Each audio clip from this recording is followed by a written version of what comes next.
હે માતાજી ખેડૂત ભાઈઓ, આપણી ખેડૂત ચેનલમાં સ્વાગત છે। અને આજે આપણે વાત કરવાની છે કે અત્યારે જીરામાં કાળી શરમીની ફૂલ અટક છે। તો અત્યારે કાળી શરમીનો અટક છે જીરામાં। તો ઘણા બધા અત્યારે ખેડૂતોનો જે અનુભવ પ્રમાણે ને જે કોઈ દવાનો છંટકાવ કરવો આપણી કે જેથી કરીને કાળી શરમીને અટક ન થાય, અને કદાચ કાળી શરમીની અટક આવી ગઈ હોય, આપણી જોરદારમાં પ્રમાણમાં અટક હોય કાળી શરમીની જીરામાં, તો એના માટે આપણી કઈ દવાનો છંટકાવ કરવો એ સંપૂર્ણ આપણી વિડીયોમાં વાત કરવાની છે। તો વિડીયોમાં જોડાઈ રહીજો। તો પહેલા તો વાત કરવાની છે ખેડૂત ભાઈઓ કે અત્યારે લગભગ 11:30 વાગ્યા હે, બપોરનો ટાઈમે 11:30 થયા હે। તો અત્યારે પણ ઠાર ઝાકરનું પ્રમાણ થોડુંક વધારે છે। તો તમે જોઈ શકો વિડીયો જે સાઈડમાં મૂક્યો એ તમે જોવો। તો અત્યારે 11:30 વાગ્યા બપોરના, તો પણ જે સેટ આપણી જોઈએ સેટેથી એટલી ધુમ્મસ જેવું વાતાવરણ દેખાય, ધુવાળા જેવું એ ઝાકરનું પ્રમાણ છે। તો બપોરના સમયે પણ આવું ઝાકરનું પ્રમાણ છે, તો આપણી જીરામાં આ નુકસાનકારક હોય આ પાકમાં, અને બીજા અન્ય પાકમાં પણ ફાલ ફૂલ હોય એના માટે પણ નુકસાનકારક કહેવાય આ। તો આવું વાતાવરણ છે ખેડૂત ભાઈઓ, તો જીરા માટે બહુ નુકસાની કહેવાય। અને ઠીક છે કે અત્યારે વાતાવરણ તો આવું છે, પણ જે વાદળછાયું વાતાવરણ બહુ નથી, એટલે જીરામાં હજી બને ત્યાં સુધી બહુ એટલો બધો વાંધો ન આવે। જો આવું ધુમ્મસ જેવું વાતાવરણ હોય ને કદાચ ઠાર ઝાકર ને હોય ને વાતાવરણ જે હોય આપણું વાદળછાયું વધારે થતું હોય, તો વધારે નુકસાન થતું હોય। તો જે આપણી જે કાળી શરમીનો અટક કીએ, જે પીરિયન કીએ, જે જીરામાં આવતા હોય એ બધે વધારે પ્રમાણમાં અટેક વધારે થતું હોય ને ઝડપથી રોગ ફેલાય। તો એના માટે આપણી શું કરવું એ વિડીયોમાં આપણી વાત કરીશું।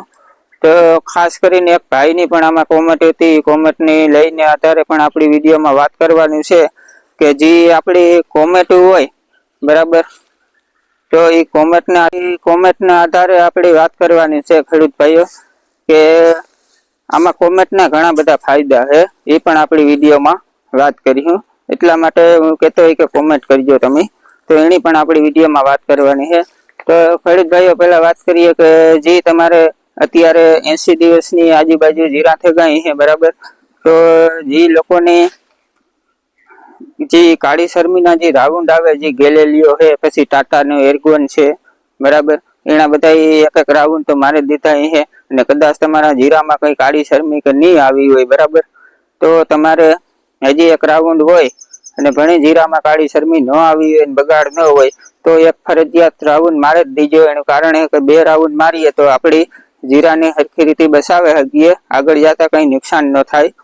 તો ખાસ કરીને આનો રાઉન્ડ એક માર્યો હોય તો બીજો મારી દીજો, એવું નહીં કે આપણી જીરામાં કઈ વાંધો નથી એટલી નથી મારવાનો।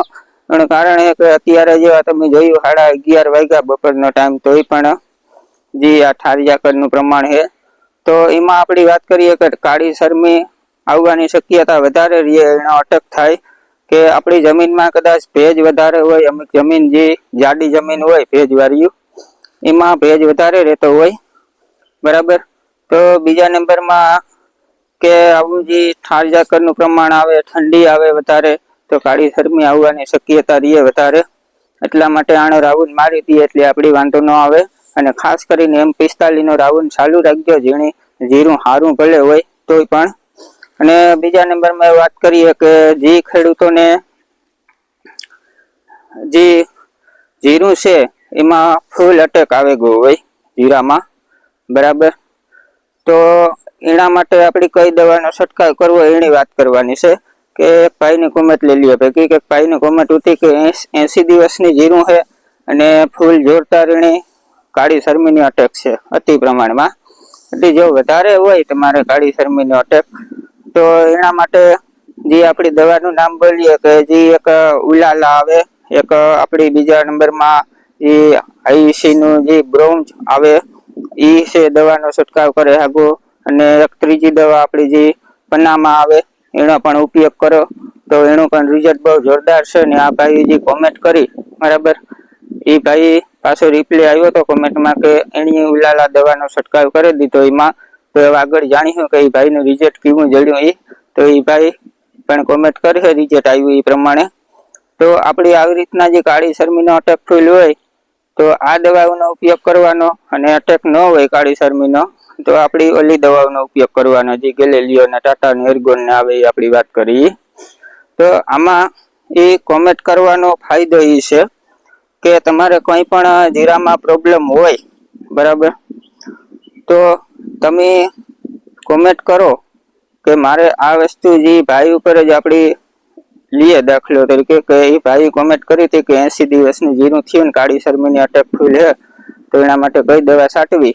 તો એમાં જે અન્ય ખેડૂતો બીજા છે બરાબર, એની આ કોમેન્ટ વાંચી મારો વિડીયો જોતા હે બરાબર, તો એને જે અનુભવ હોય એની એમાં કોમેન્ટમાં એ ભાઈને એ ભાઈએ જ પણ જણાવી દીધું કે એમાં ઉલાલા દવાનો છંટકાવ કરો, એક ઝટકે તમારી કાળી શરમી વહી જાય. એટલે એ ભાઈ એ દવાનો છંટકાવ કર્યો. કે ઠીક છે કે અમારે જ્યારે કોમેન્ટ વાંચતા હોય ત્યારે ક્યારેક ટાઈમ ન મળે એટલે 1-2 દિવસ મોડું જે રિપ્લાય દે આપતા હોય, કોમેન્ટનો જવાબ 1-2 દિવસ મોડો જવાબ આપતા હોય, પણ કદાચ બીજા ખેડૂતો જોતા હોય ને કોમેન્ટ વાંચતા હોય તો એમાં રિપ્લાય દે દે તમારો પ્રશ્ન હોય એ બીજા ખેડૂતો જે અનુભવ હોય.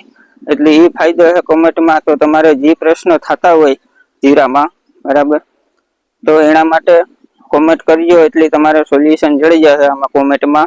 હું કદાચ રિપ્લાય આપી, કદાચ 2-3 દિવસ વાર લાગે તો બીજા ખેડૂતો છે એ પણ રિપ્લાય આપી દે.